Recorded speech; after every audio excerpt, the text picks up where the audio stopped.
Genesis chapter 15. God's covenant with Abram. After this, Abram had a vision, and heard the Lord say to him, "Do not be afraid, Abram.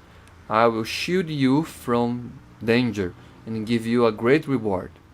But Abram answered, "Sovereign Lord, what good will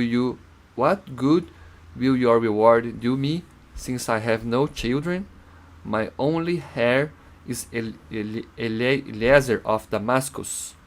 You have given me no children, and one of my slaves will inherit my property." Then he heard the Lord speaking to him again. "This slave Eliezer will not inherit your property. Your own son will be your heir." The Lord took him outside and said, "Look at the sky and try to count the stars. You will have as many descendants as that."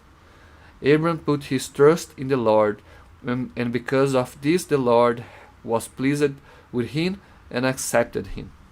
Then the Lord said to him, "I am the Lord who led you out of Ur in Babylonia to give you this land as your own."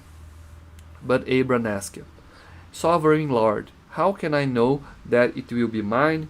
He answered, "Bring me a cow, a goat, and a ram, each of them 3 years old, and a dove and a pigeon."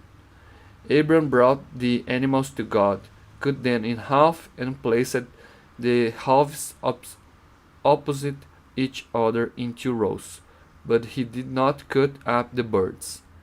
Vultures come down on the bodies, but Abram drove them off.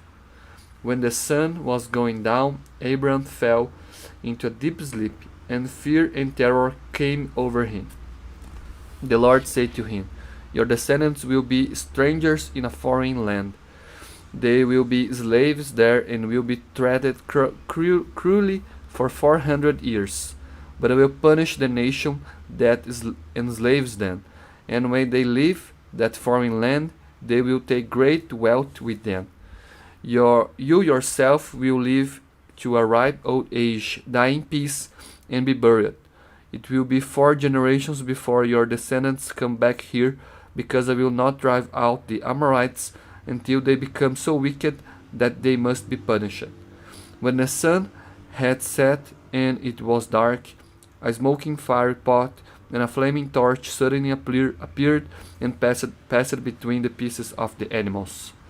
Then and there the Lord made a covenant with Abram. He said, "I promise to give your descendants all this land from the border of Egypt to the Euphrates River, including the lands of the Kenites, the Kenizzites, the Kadmonites, the Hittites, the Perizzites, the Rephaim, the Amorites, the Canaanites, the Girgashites, and the Jebusites."